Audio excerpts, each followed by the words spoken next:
Quick disclaimer, I'm quite sick right now, so you're going to have to ignore my voice, but I want to get this video up. Before hopping to the food, if you're not interested in these two tips I want to give you, you can just hop to 1 minute.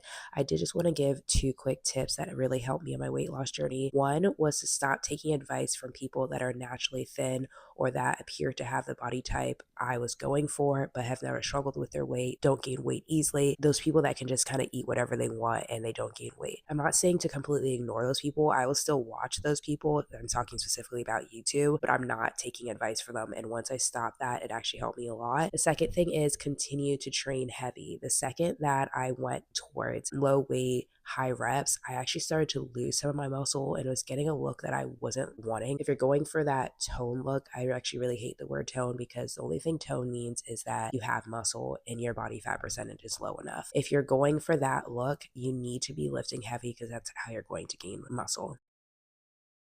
Okay, let's hop to the food. The first thing I have in the morning when I go to the gym, I make a little liquid IV. I just use half a pack. So if I use a whole one, it's just a little bit too sweet to me. I work out quite early, like 5:30, maybe 5:45 the latest. So I just have some kind of quick carb source. This is going to be quite like a sweet full day of eating because my period was approaching. And so when my period's coming, I just crave sweet things. So I had 2 packs of these gummies. Sometimes I will have like a little Solely fruit bar. I'll have energy balls that I make. When I get back from the gym, instead of making a meal because I'm quite busy with my kids in the morning and making their breakfast and getting them all settled, I just have some kind of protein drink. Lately, I've been really liking these Pillars drinks or the Oikois. Once my babies are having their snack time, which is usually around 9:30 or 10, I go ahead and make myself a pretty full breakfast, and I'm always aiming for like 30 to 40 grams of protein in my breakfast. This is going to help me keep myself very full, gonna help me keep going. I am a stay-at-home mom, so I gotta get things going. I'm moving around, I'm expelling a lot of energy. Once I became a stay-at-home mom, and especially when once I had 2 kids, my step count went up so much higher naturally because I'm just always moving around. Today for my breakfast, I made 2 eggs with cottage cheese. If you can't get past the texture of cottage cheese, start blending it up before you add it to things and kind of like, I don't know, work your way up to the texture. I always thought I couldn't do cottage cheese because of the texture, but I'm now pretty over it. And it is quite an easy way to add protein to a lot of foods. With the eggs, I had these potato latkes.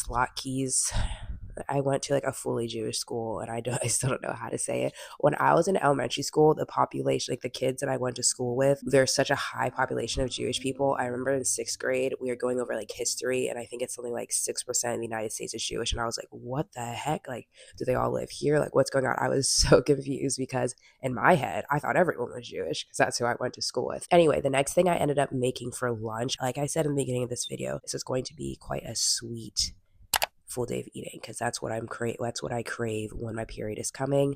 Normally for lunch I'll have something more savory and then like something sweet on the side, which you'll see later, but today I decided to make this like pancake bowl, which I feel like is a little bit trending. I used Birch Bender's mix and then I added some Greek yogurt to make it higher protein. I microwaved it. I think I ended up microwaving it for like 2 minutes. This tasted like cake.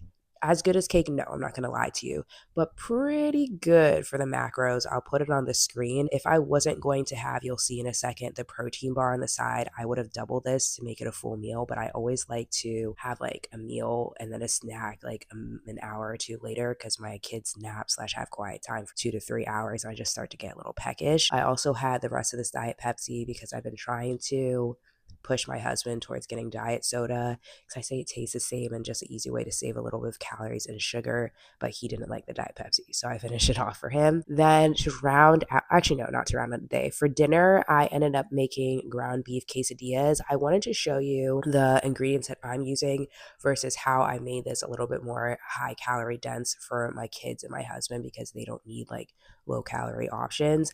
I just use regular cheese for them, and then I use fat-free cheese for myself. I don't taste the difference. I actually don't even like cheese that much, so I only do like a pretty thin layer just to kind of add some flavor. And then this is the best way to cook up ground beef. If you're using a lean percentage of ground beef and you like immediately break it all up, it's going to be so dry. Flatten the whole pound out like a patty, let it cook, don't sit it, and then break it up into like 4 sections like you're making burgers. Flip it, let it cook again, and you see all those juices flowing. Like that's going to make the ground beef taste so much better, even even though it's quite lean. After the beef was cooked, I measured out my amount. I do measure out my food probably like 90 to 95% of the time. That just helps me stay on track. When I don't measure out my food, I either eat too much, or actually more often than not, I eat too little because I don't know, if you're a parent, you get this. When you're very busy, especially as a stay-at-home mom, you can just not eat because you're so much is going on. And then what ends up happening, you haven't eaten too much for like 2 days. And then the third day comes around and you're just like a little monster. You just want to eat everything. And so you think, oh, if you're not eating, you're going to lose weight easily. Wrong. You need to be eating enough consistently. Okay, on the side of my quesadillas, I did some Greek yogurt again. Greek yogurt is like the best hack. It just adds a fair amount of protein. I did some salsa, which I don't track. It's basically 0 calories, and then a little bit of avocado. This was so yummy. Look at that fat-free cheese pool. And then I always have something sweet at night, especially when my period's approaching. This was my first time trying these Good Pops. They're pretty good, not as satisfying to me. I don't really like when I have an ice cream bar like this and I'm just like, I still feel peckish after. And then I did have these restful rings, which usually help me sleep better, but it didn't work this night. And then I got sick. So it didn't work out too well. Anyway, I hope this video was helpful. I hope the little tips at the beginning of what helped me really like transform my mind and lose more weight was helpful. I'm still looking to lose 10 to 15 more pounds. I really don't know exactly because at this point I'm more so going for like what my body looks like. There's a certain waist size I'm after. I do also still want to maintain my muscle and grow my hamstrings and glutes. But yeah, let me know if you have any questions. I hope this video is helpful and I hope you enjoyed hanging out with me. Bye.